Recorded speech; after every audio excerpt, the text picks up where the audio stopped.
Okay, so if you open up the cover without tabs part, we're going to have a little look at inserting a part into another part.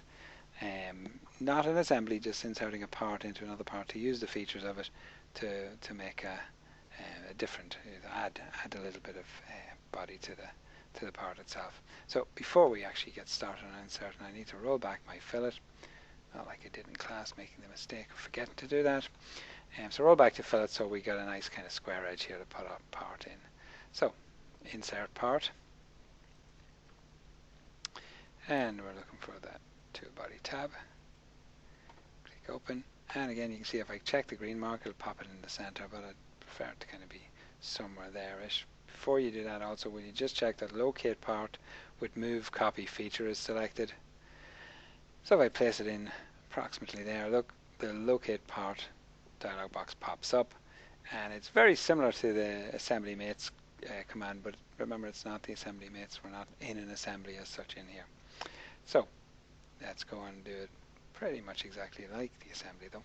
So I click that surface and this surface to mate those two. You see it kind of would sit on top of that. I don't really want that, I want to flip it around. So if I go down to the mate alignment and just flip that around, then you'll see it kind of, that face actually sits flush with that. Okay, so I'll accept that one. And then come along and select that face and this face, and you can see those two align up nicely. If I click on add there, and if I move around here then and select that face and this face, and you can see we get our part lined up ever so nicely. Okay, so let's do it again with a second tab down here. So insert part, and it's a tool body part again, and this time I'm going to actually remove the locate part with feature just to show you, just in case you ever accidentally did that, show you where the little button for that is. So I'll just place it approximately there again, and if you look here I've got this move copy bodies tool in here. So where that comes from, if I right click on this and if I go down to customize, and if I go to commands and features, over here you'll see move copy body. So if you drag that into your screen, it'll save you searching for it all the time. So drag that onto your maybe features tab. So let's go and move copy bodies. So the body to move is that, and then our mate settings now. So you can see this varies slightly because we've got a couple of bodies in here. It kind of thinks you might want to move a different one. So this one varies slightly with the second one. So my mate settings then is maybe that face with that face. Again, the usual kind of thing happened. It's kind of put it down sort of square onto it. We want to kind of flip that as well. So flip that direction and add that one in, and maybe then say that surface and that surface. Yep, that's happy days. Add that one in, and then finally this surface with this surface, and add that mate in, and click OK to that, and we've got that nice and neatly there. Okay.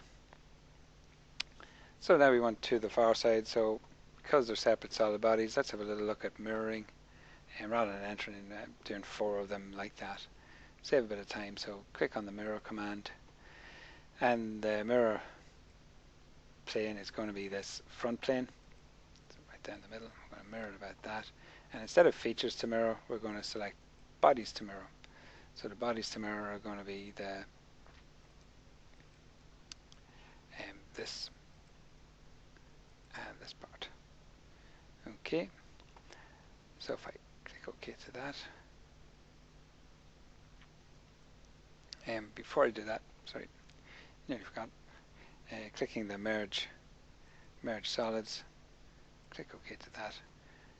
You see that it fails to merge the newly generated bodywork. Now if you remember from your from the mock test one, the first one, when you were creating the if you like the pulley bracket, and remember the very first one, there was a sort of a mirrored version of that, and a lot of you kind of did that and it actually failed failed on that? Well, this is the reason it kind of failed. So you can't really kind of merge those solid bodies like that. What you got to do is use our combine command. So I just kind of click OK to make sure merge solids is kind of gone. It mirrors the parts, and you see now we've got 5 solid bodies. And what we can do then to kind of do that, and what you could have done in the test, had you known at that stage, that one is the combine option, where you actually get to combine all of these components into one. So if we just go add and add all those together, and I noticed that one didn't select. So if I right click and edit my feature and add that one in as well, and get that. So I hadn't selected that one properly. But now you see I've modified it and it's combined. And if I roll forward my fillet, we should see that the fillet blends in nicely around that edge again and just stops short of that. Okay, so isometric view, that's your little combining, and that's a useful little command if you've got common features and parts that you want to kind of bring into other parts. You really kind of useful feature of that.